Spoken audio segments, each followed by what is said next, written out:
Salut à tous et bienvenue dans ce premier épisode du French Talk. Et aujourd'hui, j'ai la chance de recevoir Romain Lanieri sur cet épisode, donc très connu du grand Bonjour, public. merci pour l'invitation. Merci à toi Romain d'accepter, Et c'est je très sais sympa. pas très connu, mais on va faire ce premier épisode ensemble, c'est cool. Je te remercie pour l'invitation, Yves, c'est cool. Merci à toi pour ton temps. Je vois que tu es dans un superbe studio. Est-ce que c'est un vrai studio ou est-ce que c'est une 3D pour Twitch? C'est fou, tout le monde me pose la question. Non, non, c'est un vrai studio. Je peux reculer physiquement, je peux soulever le tapis ici. C'est un vrai studio. Énorme. On produit aujourd'hui chez Influx, qui est agent de créateur et qui me représente aussi en tant que créateur, même si je travaille aussi dans les équipes, j'ai la double casquette, toute l'aventure entrepreneuriale par-delà. Mais c'est super chouette, on est très bien équipé et c'est ainsi qu'on peut se retrouver sur Twitch le mercredi à 18h. Voilà.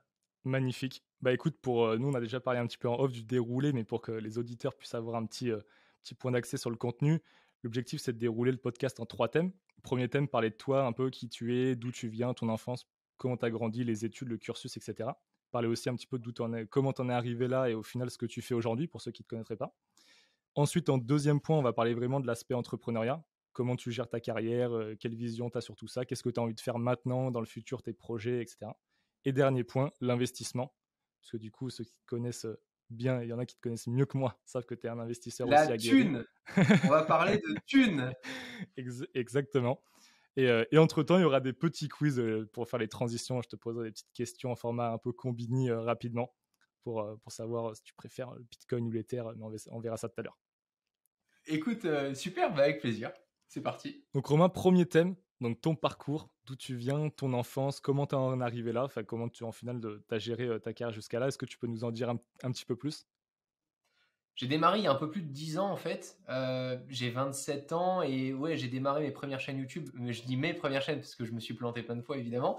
À 12-13 ans, je faisais des vidéos pour m'éclater. Et à 15 ans, j'ai vraiment pris ça plus sérieusement. Et en fait, c'était un peu la chaîne, tu vois, où tu venais regarder les vidéos avant d'aller acheter un produit à la Fnac. C'était un peu la chaîne référence unboxing parce que ça me frustrait à chaque fois d'acheter un produit et de ne pas savoir ce qu'il y avait dans la boîte, de compris, pas de compris. Parfois, on n'avait pas toutes les infos sur Internet parce que c'était même les journalistes et tout ça, tu vois, il y a un peu plus de 10 ans, il y avait très peu finalement d'articles très très bien détaillés avec les photos, les vidéos, la prise en main, l'expérience, l'ergonomie et tout ça. Donc j'ai commencé comme ça. Et au fur et à mesure, je me suis de plus en plus intéressé du coup à l'innovation autour de ces produits-là et aux humains qui les fabriquent et qui les conceptualisent. Et c'est comme ça qu'au fur et à mesure et sont nées différentes séries sur la chaîne, avec notamment 20 minutes avec, où on interviewe des CEO, des dirigeants. Mais la genèse de ce projet-là, c'était ça, dans ma chambre à Monaco, puisque je suis monégasque. Je faisais ça parce que je détestais les cours. J'ai arrêté à 16 ans les études en demandant au directeur une année sabbatique et en lui disant si je gagne pas le SMIC au bout d'un an, vous me reprenez. C'était le deal. Ok. Et je me suis lancé à fond là-dedans euh, sans trop réfléchir parce que pour moi, il y avait aucun échappatoire en fait. C'était soit ça, soit ça. Il n'y avait pas du tout de place pour le 1% de qu'est-ce qui se passe si tu n'y arrives pas. Et ça s'est fait après avec le temps puisque j'ai de plus en plus professionnalisé ce que je pouvais proposer. Je me suis rendu à de plus en plus d'événements physiques, à des salons pour rencontrer des gens, pour emmerder les gens qui ne te connaissent pas. Donc j'étais là avec mon petit t-shirt avec le logo dégueulasse, le t-shirt beaucoup trop grand et les cartes de visite physiques. Non, j'ai fait ça longtemps.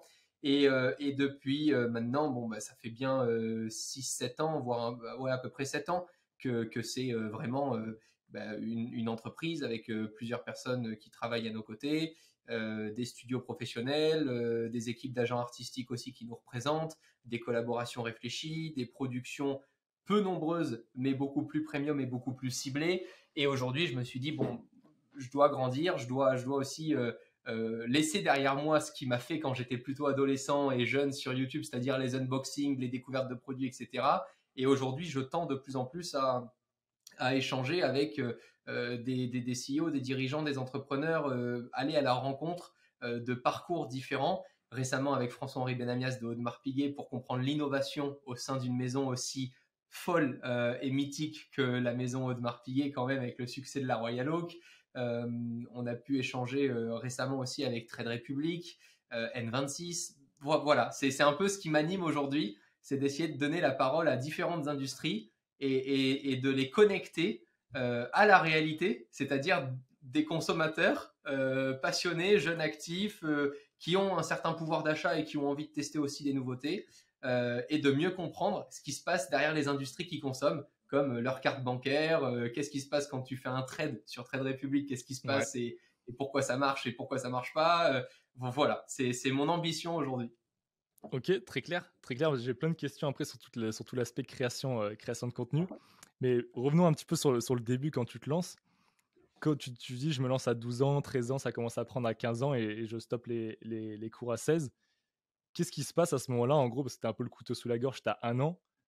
Comment allait ta création de contenu? Parce que moi, j'ai pas du tout connu ça dans la mienne, avoir entre guillemets le couteau sous la gorge. Comment ça se passe quand tu es aussi jeune de te dire, vas-y, il faut que je trouve un concept très fort et est-ce que tu es focus sur les stats et tu vas vraiment que là où ça marche ou est-ce que tu trouves quand même, tu arrives quand même à jongler, trouver du plaisir dans ta création de contenu, tu vois? Enfin, comment ça se passe? Parce que c'était un petit bout de temps déjà, donc je pense que le YouTube game a pas mal changé, mais c'est impressionnant en tout cas. Quand j'avais 15 ans, les publicités YouTube existaient qu'aux US. Ok, Elles venaient de démarrer qu'aux US. Donc que tu fasses 1 million de vues ou que tu fasses 1000 vues, c'est pas ça qui allait changer le fait que tu allais manger à la fin du mois. Donc ok, nous, il y avait incroyable. 2 enjeux. C'était l'affiliation Amazon. On avait les premiers liens affiliés Amazon avec quelques journalistes et médias un peu traditionnels qui avaient des sites web déjà bien implantés. Je pense à la chaîne Techno avec 01net. Je crois que les numériques étaient déjà là aussi. Tu devais avoir comme ça deux, trois gros médias et avec ça, il y avait la réalité du business, c'est-à-dire, mais moi je parle à des jeunes et à des gens qui sont passionnés et qui ont envie d'acheter ces produits. Ben, en même temps, le métier de la communication, c'est de connecter des marques avec leurs cibles. Ben, peut-être que mon vrai business, c'est celui-ci, c'est d'aider des marques à communiquer. Et du coup, ma première collaboration, c'est elle qui m'a donné l'idée d'en faire un business, puisque je parlais à l'époque avec la société QNAP, les serveurs de stockage de données. Ok, QNAP, il veut bien me rémunérer, je crois que c'était 300 euros la vidéo, un truc comme ça. Et moi, je me suis dit, bah, 300 euros, ça me prend une semaine à faire. 3 fois 4 semaines, ça fait 1200 euros. C'est bon, il me faut 4 clients par mois et j'ai mon business model. Et en fait, c'est ce qui me permettait aussi de ne pas faire les choses pour justement une réussite de nombre de vues, etc. Et puis à l'époque, je faisais tellement de vidéos, enfin je veux dire une vidéo dans la semaine, j'en sortais 3-4. Donc en fait, entre la relation que tu as avec ta communauté et quand tu as 15 ans, dire à ta communauté je suis rémunéré par QNAP pour vous présenter ça, c'est une fierté de fou. Au début, ça se fait à peine, les gens connaissaient pas le truc et tout. Donc moi, j'ai jamais été en train de cacher les partenariats. Au contraire, ça a toujours été des steps où j'étais un peu comme les agences de marque aujourd'hui qui disent regardez nos clients. En fait, moi, j'ai toujours été dans cet esprit-là parce que je me suis dit, mais en même temps, c'est grâce aux clients que je réalise aussi les vidéos puisque je n'ai jamais demandé à ma communauté de me payer. mm, Aujourd'hui, tu as les publicités activées et tout, mais sur une chaîne comme la nôtre, avec ce ciblage, ça doit représenter 1000 euros par mois. C'est pas avec ça que tu fais vivre cette personne. Donc, c'est pas du tout l'enjeu. L'enjeu, c'est comment est-ce qu'on garde une vraie belle éthique auprès de la communauté et un vrai conseil et une vraie proximité. De l'autre côté, comment est-ce qu'on permet à certaines marques très ciblées de temps en temps de communiquer. Et c'est comme ça qu'est né en fait un business model à l'arrache, avec de l'affiliation Amazon au début parce que je m'étais dit que c'était le meilleur moyen sur d'autres vidéos de pouvoir conseiller du Samsung ou du Apple tout en étant rémunéré par Amazon. Donc ça me permettait d'être légitime aussi et de garder une vraie intégrité. Ça s'est fait comme ça. Le couteau sous la gorge, je me le suis mis tout seul parce que je suis issu d'une famille où j'ai jamais manqué de rien. Je suis issu d'une famille d'entrepreneurs. On a les moyens, c'était pas le problème à l'époque, si tu veux. Donc j'ai connu aussi à un moment quand j'ai démarré mon activité le PC qui plante, le fait de me dire merde, mais en fait, genre tout mon business s'écroule parce que là, j'ai pas les moyens de m'acheter un PC et de mm. voir ton grand-père qui vient t'aider et qui te dit non, mais on peut aller, on va en acheter un nouveau et de dépenser genre 2000 euros dans l'heure sur un nouveau PC. C'est à ce moment-là où j'ai compris l'importance absolue de m'en sortir le plus vite possible par moi-même parce que je me suis dit, mais en fait, la puissance de l'argent quand tu l'utilises correctement, c'est un moyen de développement magnifique. Il faut surtout pas cracher dessus. Il faut pas se dire oh là, là moi je sais pas ce que c'est, j'en ai pas besoin, j'ai ma famille derrière. Et en fait, moi, enfin, la plus grosse peur que j'avais à l'époque, c'était de me dire si j'échoue, je retourne. C'est pas que je retourne en cours. Si j'échoue, c'est que je suis toujours sous le contrôle de ma famille et je dépendrai toujours de ma famille. Et ça, pour moi, c'était inenvisageable. Donc j'étais très content parce que je suis issu d'une famille d'entrepreneurs dans le BTP, etc. Donc rien à Ok. voir avec les réseaux sociaux. Donc leur expliquer que tu gagnais de l'argent sur YouTube, si tu veux, personne n'allait me dire que je devais leur devoir quoi que ce soit ou autre sur mes compétences, sur des biens matériels qu'on a pu m'offrir et tout ça. Évidemment que si j'avais pas eu de micro, si j'avais pas eu d'ordinateur, si j'avais pas eu... J'ai démarré avec un premier smartphone à 7 ans. Donc évidemment que je suis tombé dedans et que j'ai eu, pour le coup, c'est une chance, d'être né dans une famille qui a pu me tendre des objets tech qui m'ont donné ces envies-là. Mais aujourd'hui, et c'est ce que je dis à ma communauté, dans plein de domaines différents, tu pourrais faire des trucs complètement divers et variés. Tu es issu d'une famille d'agriculteurs, bah, tu as la chance d'être au contact des animaux et peut-être d'avoir des idées pour développer des choses Hmm. autour de ces industries-là. Moi, c'était dans la tech. Enfin, ça veut strictement rien dire parce que pour le coup, à Monaco, et j'en ai vu, des gens qui se reposent sur leur laurier et qui se disent j'ai besoin de rien, je glande de rien, et puis je demanderai à papa maman, il y en a quand même quelques-uns. Hein. Tu es dans un microcosme où tu n'as pas besoin de grand-chose, tu vois. Et c'est ce qui m'a donné un peu cette hargne de très vite arriver vers 15-16 ans dans les salons, à la Paris Games Week, aux événements PlayStation, aux événements Xbox, d'aller à l'E3, d'aller à découvrir le CES pour la première fois aussi, Ouais. le Consumer Electronic Show à Las Vegas. Et voilà, et c'est comme ça que ça s'est fait. Ça part de là. Très stylé. Très stylé. J'ai une autre question et tu as déjà donné un élément de réponse sur ta famille entrepreneuriale. J'allais dire d'où tu tires parce que quand tu écoutes parler, ça paraît facile maintenant. Tu vois, tu as 27 ans, tu as l'éloquence et tout, mais tu me parles de business model et tout, mais à cette époque-là, tu as 15-16 ans. Mais ça, du coup, en gros, tu l'as vraiment tiré de ta famille entrepreneuriale qui t'a soutenu, qui t'a donné des billes, ou tu as toujours entendu des discussions entre tes parents, tes oncles, les tantes, les repas de famille où ça parle business. Du coup, tu connectes assez rapidement et du coup, tu avances dans cette sphère-là. Tu estimes que ça a été un gros levier pour toi, l'aspect familial, j'ai envie de dire, d'avoir été bercé dans ce milieu entrepreneurial ou pas? C'est comme tout, tu as des points positifs, tu as des points négatifs. Ouais, bien sûr. Il y a plein d'éléments un peu perso qui sont venus perturber quand même beaucoup de choses et dont une grande partie de mon Ok. éducation. J'ai eu un très bon exemple entrepreneurial qui réussit depuis 50 ans, qui est un peu, tu vois, la figure patriarcale. Ok. Et j'ai eu aussi un exemple d'un fail complet et d'une boîte qui a complètement coulé et qui n'avait pas du tout marché. Je me positionnais un peu dans l'entre-deux. D'un autre côté, la figure patriarcale était plutôt ancienne génération, donc il n'y avait pas forcément de Ouais. connexion avec ce que je faisais aujourd'hui. Donc en fait, tout ça mixé, effectivement, je pense que j'ai plus entendu parler de résultats nets, TVA, déclaration. Tu sais, l'argent que tu as dans ta boîte, c'est pas celui que tu as dans ta poche. Donc j'ai plus entendu parler de ça que de trucs rigolos, parce que en même temps, il y a plein de choses. En fait, j'ai eu plein de petites passions quand j'étais pré-ado. Tu vois, j'ai fait un peu de magie, j'ai fait du modélisme, j'avais fait du foot, j'ai fait beaucoup de sport aussi. Le sport m'a beaucoup aidé là-dedans. Je pense Ok. que, premièrement, c'est le sport qui m'a donné ce mindset de il y a toujours plus compliqué, il y a toujours plus fatigant, ferme ta gueule, avance. Et en même temps, tu te fixes des objectifs. Après, c'est à toi de les faire ou pas. Le voisin, il en a rien à foutre que tu réussisses. C'est toi devant ta glace. Est-ce que tu es content le matin de faire quelque chose d'un petit peu mieux que la veille? Si tu es content d'être devant touche pas à mon poste et de rien branler de la journée, bah c'est très bien. Si tant que tu es à l'aise avec ça et que tu es heureux quand tu te regardes, moi je suis super content. J'ai des amis aujourd'hui qui me disent Romain, je bosse 4 mois dans l'année, je ne glande rien, je passe mon temps à boire des coups et je suis heureux. Et je leur dis mais franchement, bravo, je suis trop content pour toi. À l'époque, j'aurais pu juger. Aujourd'hui, je suis vraiment heureux pour ces gens-là parce que chacun vraiment fait comme il veut. Et j'aime bien accentuer ça parce que souvent, quand on nous entend parler comme ça, les gens se disent ah, il faut que des entrepreneurs dans la vie, mais surtout pas. Mon Hmm, pire hmm. cauchemar, c'est d'avoir des gens comme moi dans mon bureau. Hein. Je vous le dis tout de suite, c'est impossible. C'est pas au contraire. Il y a des très bons salariés, il y a des très mauvais entrepreneurs. Chacun voit midi à sa porte là-dessus, mais je pense que le sport m'a apporté vraiment cette rigueur-là. J'ai fait beaucoup de ski. J'ai fait Ok. du ski pendant 10 ans. Et quand tu es en ski club et que tu es sur des glaciers à 7 heures du matin à passer des poteaux et que tu te pelles le derche et que tu as 12 ans, à un moment, même s'il est 6 heures du matin, qu'il pleut et que tu es sur une petite moto, tu vois, avant d'aller au studio, bah, tu te dis franchement, c'est pas grave, quoi. C'est cool, tu vois, parce que je fais un truc déjà qui m'anime. Et après, tu as très vite aussi le côté passion qui vient estomper la difficulté.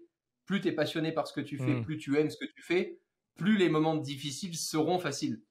C'est, tu peux faire un truc qui paraît ultra facile. Si tu détestes ça, tu vas prendre des plombes à le faire, Ouais, mais c'est des clair. trucs à la con, hein. C'est ce qu'on fait tous les jours. Hein. Vider une machine à laver, ça me demande plus d'efforts que de générer du business pour plusieurs dizaines de milliers d'euros. Ça me paraît beaucoup plus compliqué. Hein. Donc, quand tu aimes quelque chose, forcément, c'est toujours plus facile. Quoi. Ouais, non, Et c'est voilà sûr. d'où je tire un peu cette motivation. Ok, ok, ok. Et après, pour toi, ça serait quoi les compétences, alors création de contenu ou pas, mais plutôt entrepreneurial, vraiment, s'il y avait genre une recette du succès, tu vois, tu mettrais quoi comme ingrédient? Ça peut être du soft skill ou hard skill, enfin peu importe, mais qu'est-ce qui pour toi fait un bon mix? Alors, ce que j'ai appris et ce que j'aurais voulu savoir plus tôt, Ouais. et c'est toujours ce que je suis en train d'essayer de développer, c'est pas évident à chaque fois parce que tu as toujours envie de parler de ce que tu fais, mais le meilleur moyen pour prendre de la valeur le plus rapidement, c'est forcément de t'entourer le plus rapidement et d'en savoir un maximum sur les gens et sur le secteur qui t'entoure ou dans lequel tu travailles. Pour ça, il faut que tu prennes pour habitude de poser beaucoup plus de questions que d'y répondre. Et c'est vraiment pas évident quand tu démarres ton activité parce que tu te dis mais moi je fais un truc trop bien, il faut que je l'explique au monde entier, il faut que je défende mon projet. Et en fait c'est tout l'inverse. Plus tu fermes ta gueule, plus tu es mystérieux, plus tu poses des questions sur les autres, plus tu es attentif à ce que va te dire l'autre et peut-être ses besoins, plus tu pourras ajuster ton produit rapidement et plus tu pourras grimper au fur et à mesure dans la proposition de valeur que tu auras. Plus tu es là à monopoliser la parole alors qu'en fait en face c'est une personne qui t'inspire, dont tu pourrais déjà t'aider, etc. Enfin, mais à n'importe quel niveau. Parfois c'est moi qui le dis à des jeunes abonnés, tu vois, que je peux rencontrer. Ils ont 16-17 ans en pleine force de l'âge, tu vois, et ils sont là, ils parlent. Attends, tais-toi 2 secondes. Si tu as 2 questions à me poser, c'est quoi? Et ils sont là, oh, et je suis en mode, mais je vais t'aider 10 fois plus en répondant à tes questions qu'en t'écoutant. Moi, je suis très content. Enfin, de toute façon, j'ai rien à te dire. T'es tellement persuadé de ton projet que je vais pas te défoncer maintenant. J'en sais rien. Je suis pas Madame Irma. Peut-être qu'il marchera, peut-être qu'il marchera pas. Mais en tout cas, pour être sûr qu'il marche plus que ce matin quand tu t'es réveillé et que t'étais pas avec moi, bah, peut-être pose-moi des questions qui vont te faire poser des questions. Peut-être que moi, j'aurai pas les réponses. Mais je pense que c'est vraiment une faculté à avoir rapidement, c'est celle-là. Mmh. Ouais, super intéressant. Bah, pour avoir fait un peu d'entrepreneuriat, je te rejoins à 100. Après ça, je pense que, tu vois, c'est vraiment des erreurs, j'ai envie de dire de débutants où tu es obligé de passer par là et même si C'est on te le sûr. dit 200 fois et que tu as beau le lire dans les plus grands livres, dans tout ce que tu veux, tu es tellement pris par la fougue de ton projet au début que tu vois que ça et tu penses que tu tiens l'idée du siècle, tu vas en parler à personne ou quand tu en parles pendant 4 heures et je crois que les gens sont obligés de passer par cette étape-là. Est-ce que tu peux parler un petit Ouais. peu là maintenant de ta résilience que tu as eue, parce que ça fait plus de 10 ans que tu es t'es dans le game. Comment tu fais pour tenir, te renouveler, te réinventer, garder aussi du plaisir, tu vois? Parce que moi, ça fait très peu de temps que je suis dans la création de contenu, pas du tout en format long sur YouTube, et cetera. Donc, en plus du contenu court qui est plus simple à créer. Et des fois, déjà, je suis lassé. Donc, comment tu fais au bout de 10 ans pour toujours te lever le matin, la patate, voilà. Est-ce que tu as un secret? Déjà, c'est faux. J'ai pas la patate tous les matins. J'en ai pas envie tous les jours. En fait, mais il y a plein de matins où j'ai cette fameuse goutte d'eau quand il pleut, que tu es là à scooter et que tu te dis, mais qu'est-ce que je fous là, quoi. Enfin, je pourrais déjà être tranquille, avoir peut-être une petite maison de campagne, être là-bas avec mon chien, rien branler pendant 10 ans. Et puis ça va. Mais moi, c'est pas forcément. Moi, j'aime bien avoir ce côté un peu de challenge et j'aime bien rencontrer des gens, être animé, être stressé. J'aime bien le stress positif. Euh, j'ai beaucoup appris avec le temps à apprécier de me planter. Et quand apprécies de planter, ben, tu as envie d'en faire à chaque fois 10 fois plus parce que tu te dis, putain, plus je vais vite là, plus je vais forcément te faire une dinguerie. Là, les Mmh. associés, ils vont péter un câble. Là, les équipes, elles vont te dire, mais t'es complètement fou, etc. Et c'est ça que j'aime bien dans mon travail, c'est parce que c'est quelque chose qui change souvent. Comment est-ce que j'ai fait pour tenir 10 ans? Très honnêtement, même aujourd'hui, je ne sais pas te répondre si ce n'est euh, le fait. Enfin, il y a une règle simple qui est que tu peux pas exceller dans un domaine rapidement. Ça n'existe pas. Même une personne qui naît avec des facultés, Mmh. même un Kylian Mbappé, et ben même si très jeune il savait faire des choses incroyables avec le ballon, et ben il s'est entraîné le même nombre d'heures que tous les autres. Mmh. Aujourd'hui, il est peut-être meilleur que tous les autres, et pour autant, il s'est entraîné comme les autres. Donc en fait, peu importe qui tu es, peu importe les facultés que tu as, tu es obligé de le faire très longtemps pour un jour te dire, ok, ça, je maîtrise. Et c'est ça, c'est le sport qui me l'a appris. Le ski, j'ai pu dire que je savais bien skier et je peux tenir les propos que je te tiens là, parce que là maintenant, tu vas me mettre sur n'importe quel glacier, il n'y a pas de problème, je peux me la péter, parce que j'y ai vraiment passé 10 ans, et je sais que À part faire du hors-piste, j'en ai fait très peu. Tout le reste, il n'y a aucun problème. J'ai un vrai bon niveau de ski. Ben, pour dire ça, vu que je sais toute l'abnégation et le travail que ça demande pour réussir à dire ça, et encore, t'as pas un niveau professionnel. C'est-à-dire que j'ai un niveau bon, excellent, mais j'ai pas un niveau d'une personne en championnat de France ou en championnat du monde, tu vois.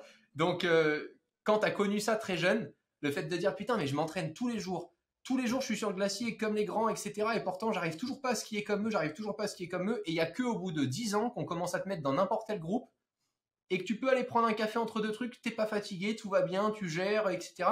Ben c'est là où tu te dis, en fait, peu importe ce que je vais faire, ça va me demander du temps. Et tu le vois avec plein de magnifiques histoires.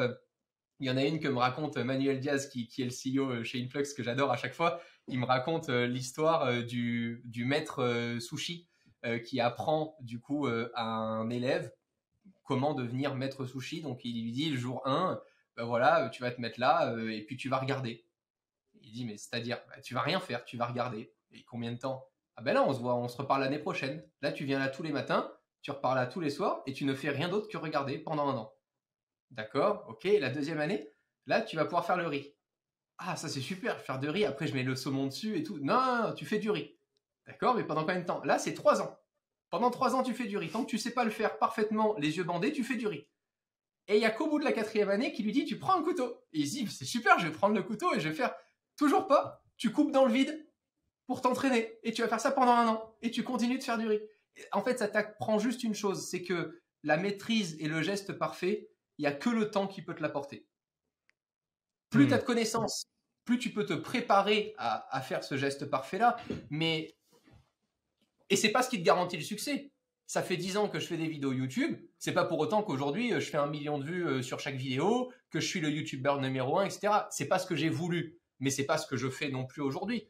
Simplement, il est vrai qu'aujourd'hui, tu me mets dans n'importe quelle condition avec même un smartphone, je sais t'écrire une histoire, je sais te filmer une vidéo, je sais comment la raconter, je sais comment la marketer, comment la publier. Ça va être facile pour moi de faire ça. Est-ce que ça va marcher? J'en sais rien. Est-ce que je vais savoir le faire? Est-ce qu'il y a du monde dans ton restaurant? J'en sais rien. Est-ce que les sushis seront excellents? Ça, je suis sûr. C'est la même chose. Donc, je pense que c'est ça que ça t'apprend et le temps doit te donner ça et doit t'apporter ça. Et c'est la plus grande frustration que j'ai eue depuis que j'ai démarré cette activité, c'est de penser que je pouvais tout faire plus rapidement que les autres. J'étais impatient comme garçon. C'était un enfer. Aujourd'hui, tu prends juste une armoire qui fait, je sais pas, même pas 1 mètre. Regarde le nombre de livres que tu peux mettre dedans et le nombre d'heures que peuvent représenter juste une petite étagère avec ces livres-là et la connaissance que ça pèse. Bah, tu comprends qu'en fait, c'est pour ça que tu peux vivre jusqu'à 80 ou 90 ans. C'est que tu vas pouvoir t'occuper toute ta vie. C'est un enfer, mais c'est ça. Ouais, c'est clair, c'est clair. Non, mais super intéressant. Du coup, aussi, un des conseils, parce que je note, et ça, j'ai tiré ça aussi sur quelques enseignements de vie. Tu parles beaucoup de sport. Donc, si déjà on peut donner un conseil aux gens, même si on est plus vieux, si on est des enfants, si vous êtes jeunes, etc., le sport, il y a des valeurs derrière, au-delà du fait de s'amuser, faire un truc qu'on aime, qui sont super importantes et qui vont nous imprégner toute notre vie, quoi. Je trouve ça toujours plus facile de faire face à des problèmes dans une journée quand tu t'es fait une demi-heure de cardio le matin et que c'était dur, plutôt que quand tu la fais pas. Tu démarres ta journée avec une tartine de chocolat et les dessins animés, bah forcément, tout est plus compliqué après. Donc en fait, ça joue aussi sur ton mindset. Je pense que le sport, c'est bien. Et moi, j'ai aimé aussi un autre aspect du sport, c'est la compétition. Ça, c'est tu l'as ou tu l'as pas. Il y a des gens qui ne l'ont pas et qui excellent quand même. Moi, j'ai cet esprit compétition de lourd, quoi. De petit connard et un peu de lourd, tu vois. C'est vraiment ce truc qui fait que peu importe dans quoi tu me mets, si j'ai une journée pour faire ça, je vais te demander, ok, c'est quoi le record?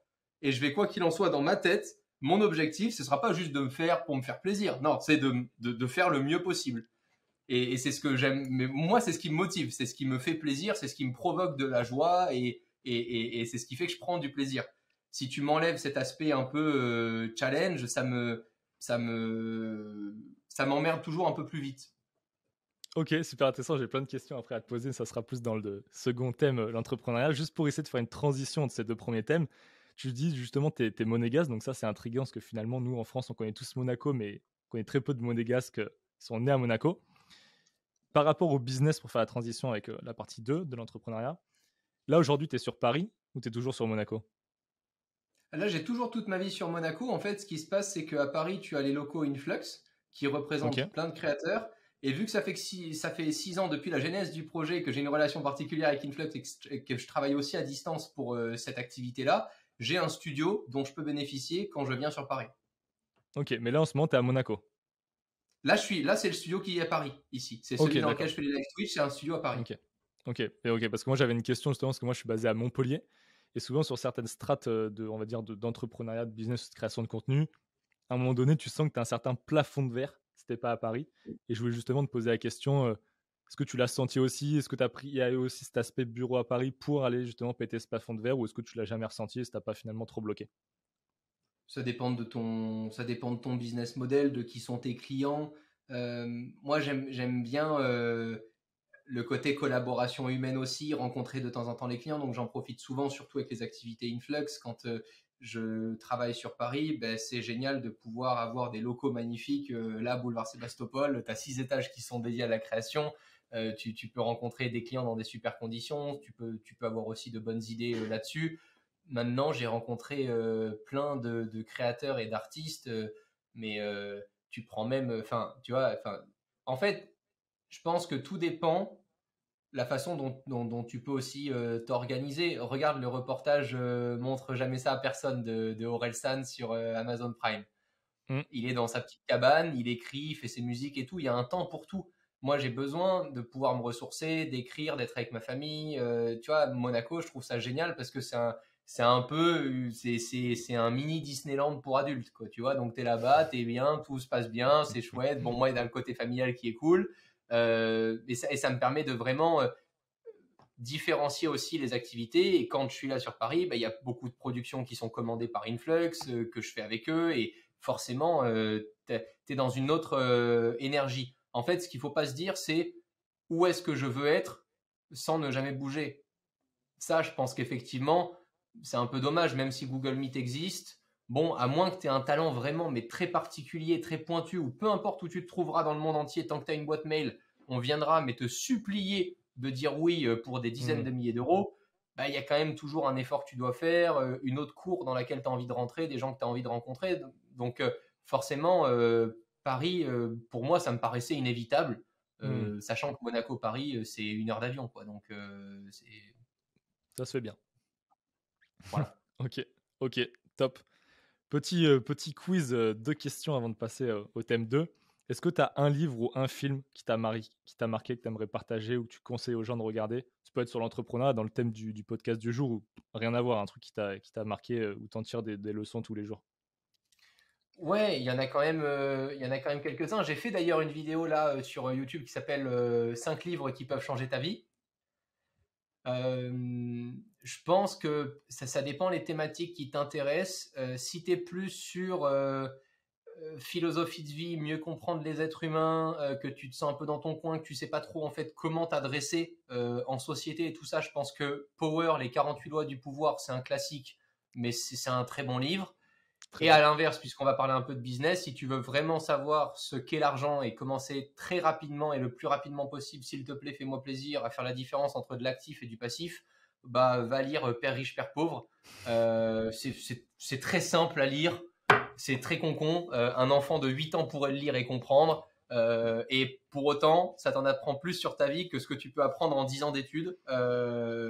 Parce que j'entends encore combien de personnes sortir d'école de commerce et me dire ah moi je vais faire un investissement, je vais acheter l'appartement dans lequel je vais habiter. Tu te dis putain c'est fou que tu te sois toujours jamais sorti de ce truc-là, ou au moins poser cette question peut-être avec un vrai objectif business économique quoi. Donc Bah ça, c'est vrai que non c'est pour le moi grand c'est débat de Père riche, Père pauvre, la résidence principale, ben, pour en ceux qui fait, l'ont moi, lu. il n'y a aucun problème à avoir une résidence principale et à l'acheter. Simplement, il faut aussi mettre dans son contexte plein de points. Est-ce que tu es OK de plus être vraiment libre? Tu as un prêt engagé, etc.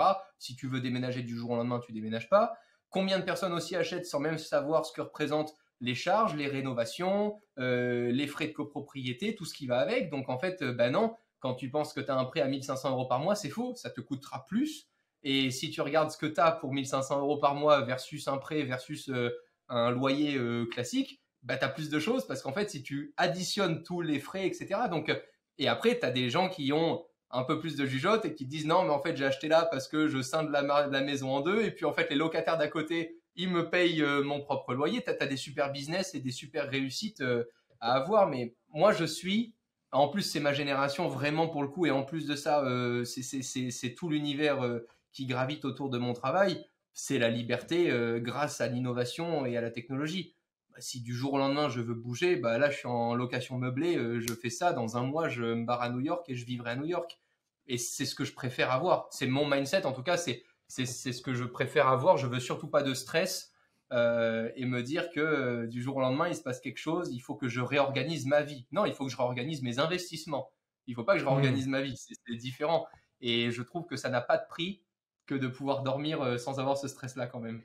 C'est vrai, c'est vrai. Non, super, super intéressant. Et deuxième petite question, est-ce que tu as un entrepreneur, qui soit ultra connu ou pas, hein, peut-être inconnu ou peut-être un peu moins connu, qui t'inspire, que tu kiffes?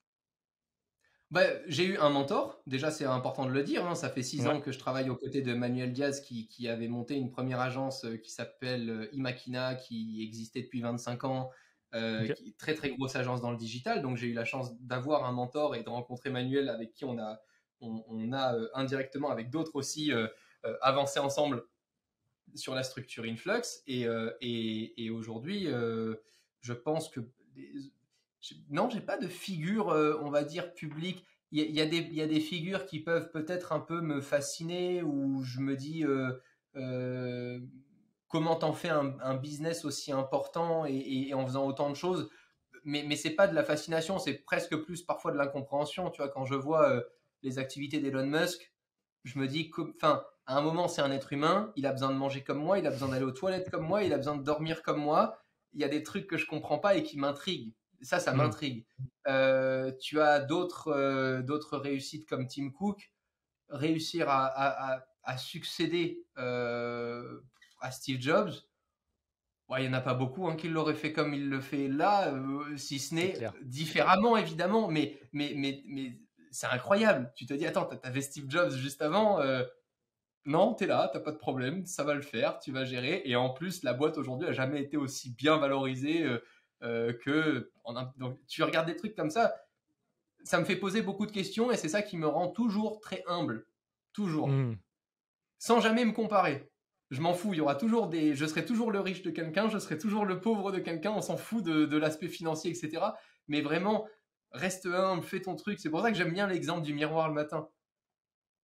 Tu vois, je trouve ça cool. Tu te regardes et tu te Mmh. dis, est-ce que je suis content de ce qu'on fait en ce moment? Est-ce qu'on peut faire mieux? C'est tout ce qui compte. Ce que font les autres à côté, bah, tu sauras jamais le faire comme eux. Ils auront toujours des aspects différents et peut-être des moyens que toi t'as pas, etc. Donc ça sert à rien de se comparer. Ouais, je suis d'accord. Je suis d'accord. Après, tu vois, c'est marrant parce que ça soulève un autre point. Je suis un peu comme toi, mais j'aime bien l'esprit. C'est d'ailleurs, tu disais l'esprit de compétition. Donc, la compétition, tu cherches toujours à te comparer pour battre les records, mais d'un autre côté, tu arrives à prendre du recul pour te dire, bon, dans tous les cas, on aura toujours plus fort. Ça sert à rien non plus de se détruire la santé pour aller chercher des trucs sur lesquels on ne pourra pas rivaliser. Je sais pas, toi, comment tu gères cet entre-deux? Parce que tout à l'heure, tu parlais En fait, j'ai que pas tu es du un fan tout, de compète. j'ai pas du tout l'aspect compétition envers les autres êtres humains. On va dire que j'oublie un peu le côté humain. Je te donne l'exemple d'une boîte. Tu te dis, bon, tu as la boîte X et toi, tu es la boîte Y. Et le chiffre A, c'est la taille du marché. C'est un marché qui représente 100 millions. J'en sais rien. Ok. Tu as la Ouais. boîte X que tu adores et qui, elle, arrive à prendre 20% du marché. Donc, elle fait 20 millions. Fabuleux. Toi, tu es la boîte Y et tu as 2 millions. Tu te dis déjà quoi? Tu te dis, bah déjà, c'est réalisable de faire 20. On sait que le marché, mais ça veut rien dire le marché, il y a plein d'autres entités dans le marché, c'est 100 millions. Toi, tu as la boîte en face, tu te dis, putain, déjà, c'est possible qu'une boîte fasse 20. Ensuite, tu vas regarder, peut-être qu'elle a racheté d'autres boîtes, peut-être qu'elle a fait des choses différentes, etc. Mais le chiffre que je regarde surtout, c'est, moi, j'ai fait 2 cette année, et combien je ferai l'année prochaine? Et c'est finalement le seul chiffre que tu regardes, le reste, ça te permet juste d'avoir un peu une Mmh. ambiance et une idée de là où tu grandis et où tu gravites. Mais à la fin de la fin, je te donne l'exemple du ski. Bah, moi, quand je rentrais, je me faisais les petites tartines au Nutella. J'allais pas faire de la piscine et aller à la salle de sport. Bah, si je veux toujours rattraper l'ouvreur, et si l'ouvreur il s'est fait 2 heures de séance de sport ce matin, plus la piscine ce soir et qu'il mange que des brocolis, d'avance, surtout, je veux pas sa vie. Ça sert à rien que je me compare, je ne voudrais jamais sa vie. Donc c'est impossible de me comparer. Et quand j'étais plus jeune, évidemment, je regardais des entrepreneurs et je me disais, oh, je vais faire comme Elon Musk, je vais faire oh là là comme des grands de ce monde, et puis je vais être mais en fait, c'est ton pire cauchemar quand tu rencontres ces gens-là. Ouais. Cette vie-là, c'est ton pire cauchemar. Enfin, maintenant que j'ai pu approcher à d'autres échelles quelques créateurs, quelques entrepreneurs, c'est tout sauf la vie que je veux, quoi. Moi, je suis très bien dans l'évolution que j'ai décidé de mener dans l'univers que j'analysais, du coup, tu vois. Yes, Romain, on va repartir sur ce second thème, du coup, sur l'entrepreneuriat. J'imagine que quand tu as 1 million d'abonnés sur YouTube, tu as énormément de marques qui peuvent te proposer des deals, etc. Des grosses boîtes, donc ça va être juste du deal rémunéré, mais tu vas aussi avoir des belles petites boîtes des fois qui peuvent te proposer des nouveaux projets, etc., où tu peux peut-être rentrer au capital. Est-ce que c'est des trucs que tu as fait où tu restes vraiment focus, tu as 2 trucs et c'est très précis et tu te concentres sur ça? Parce que des fois, je sais qu'on a tellement d'opportunités avec la création de contenu, la visibilité, qu'on pourrait vite s'éparpiller. Comment tu gères ça? Je l'ai fait, ça n'a pas Ok. marché. J'ai perdu beaucoup de fric parce que tu te dis, bah c'est super, en fait, je vais rentrer dans le capital d'une boîte, je vais gérer toute la partie communication, donc en fait, la boîte n'aura plus besoin de communiquer parce qu'évidemment, Romain Lannéry va régler tous les problèmes de communication d'une boîte, c'est évident. Et pas du tout, pas du tout, du tout. Donc non, une boîte, au contraire, tout ça m'a appris que une vraie boîte bien valorisée, c'est une boîte qui peut tourner sans son board, sans ses associés, sans ses actionnaires, dans le sens actionnaire physique, Hmm, pas simplement financier. Parce ouais. qu'en fait, peu importe ce que tu fais, si tu as une boîte qui ne fait son chiffre que parce que le patron est pote avec tout le monde, bah en fait, tu sais que la boîte, tu vas la vendre. S'il n'y a plus le patron qui est pote avec tout le monde, ça marchera plus. Et c'est exactement notre triste histoire en tant que youtubeur. C'est que tu as beau monter des chaînes YouTube qui aujourd'hui ont 1 million d'abonnés, si c'est pas ma gueule qui est sur YouTube, la chaîne elle marchera pas et ça ne marchera pas juste tout court. Les gens iront voir ailleurs. Donc c'est là Ouais. la grosse différence où au tout début j'étais dans un mindset je suis entrepreneur et tout. Bah non en fait, j'ai pas vendu de boîtes qui peuvent se passer de moi. J'ai pas encore réussi à faire ça. Je pense pas, je me sens pas entrepreneur. Je me sens créateur de contenu, investisseur. Peut-être, je me sens même plus investisseur. Je suis Ok. beaucoup plus à l'aise dans le sens investisseur que dans le sens entrepreneur. Moi, je sais, en fait, ce que je sais faire, c'est arriver par le petit trou de souris, écouter, voir un peu ce qui va pas, ce qui va, machin, etc. Attendre la bonne opportunité pour me dire, bon, si ça sent bon, peut-être que je peux essayer d'y aller un peu plus loin et tout. C'est exactement ce qui s'est passé, par exemple, quand ça faisait très longtemps déjà que je m'intéressais à tout l'univers blockchain, crypto-monnaie, NFT, etc. Aujourd'hui, je crois que ça fait à peu près 7 ans, je pense 7-8 ans que j'ai acheté un premier Bitcoin pour te donner une idée. Ok. Et quand tu as les boîtes qui sont arrivées du jour au lendemain en disant ah on veut communiquer et tout, combien vous coûtez, je leur dis mais moi vous allez pas du tout me payer. Déjà parce que je veux pas être payé pour parler d'un projet qui est même pas encore sorti, c'est mort, ça serait être kamikaze. Et deux, je veux pas parler d'un projet dans lequel j'ai même pas moi-même investi. C'est un enfer. Tu vas dire à ta communauté, ça c'est génial, investissez dessus, alors que même moi j'ai pas mis 1 euro et on m'a payé pour en parler. C'est un enfer. Jamais je pourrais faire ça. Donc j'ai Hmm. pris l'aspect inverse. Je me suis dit, sois investisseur. Là, tu as l'info avant qu'elle sorte publiquement et que tu en parles publiquement. Si tu crois à ce point-là au projet, mets ton propre fric et tu vas voir qu'à mon Hmm. avis, tu vas un peu mieux analyser les comptes et la façon dont tu vas en parler parce que tu vas quand même vouloir faire le truc propre. Et si tu veux être sûr d'en parler uniquement de façon positive pour que ça prenne de la valeur, tu as intérêt à investir dans une vraie bonne boîte. Parce que tu pourras pas le cacher indéfiniment, la petite merde qui se cache derrière le tapis là. À un moment, ça va sentir. Tu vois. Donc, si je veux pas cramer mon image pendant les X années qui restent, parce qu'encore une fois, on est dans une course long terme, c'est comme Ouais, ça que bien je suis sûr. arrivé plus investisseur que entrepreneur. Moi, j'ai toujours voulu continuer de faire ce que je faisais tous les jours, communiquer, créer des contenus et être à l'écoute et en échange à chaque fois avec la communauté qui nous suit depuis longtemps. Et jamais j'ai voulu prendre pour l'instant une place pour laquelle j'avais pas travaillé ni étudié pour, tu vois. Hmm. Et je te le dis, j'ai eu des propositions. Évidemment, quand tu as des marques qui veulent lancer au tout début leur pôle social media, leur pôle marketing, machin, etc., ils se disent, bah, on va pas se faire chier. On va prendre le meilleur youtubeur ou le meilleur machin dans tel ou tel domaine, on va lui proposer un poste et puis ça va être bien. Mais c'est pas du tout ce que je voulais faire. Moi, je voulais continuer de faire ce que je faisais et ce qui m'anime.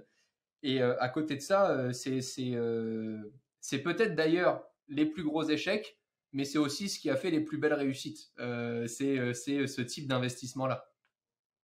Très cool, très clair. Là, je retiens deux choses. Enfin, jouer déjà sur le long terme, mais surtout aussi faire attention à ce qu'on fait à court terme et pas essayer de prendre un flip et faire de l'argent bêtement, parce qu'on peut Ah, saccager sa mais vision long terme. Et après, tu si as tu dit un autre savais truc aussi. le fric qu'on m'a proposé pour faire de la merde, pour faire des trucs tu sais, des casinos en ligne, des trucs comme ça, mais à un moment, on nous avait proposé, c'était une OP, mais dégueulasse, je tirerai le nom de ce truc-là, mais tu sentais vraiment la pyramide de Ponzi, mais un enfer derrière ce truc-là. On m'avait proposé 50 000 balles pour une vidéo et on voulait faire gagner une Tesla à ma communauté. C'était le tout début de Tesla. Tu avais la première Tesla Model S qui était sortie, etc.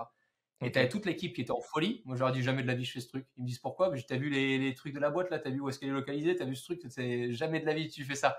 Et parce qu'aujourd'hui, je préfère continuer de gagner beaucoup moins tous les mois, mais continuer de gagner pendant 50 ans, que de prendre un gros chèque et d'avoir une image. Surtout aujourd'hui, ton image, c'est ce qu'il y a de plus cher.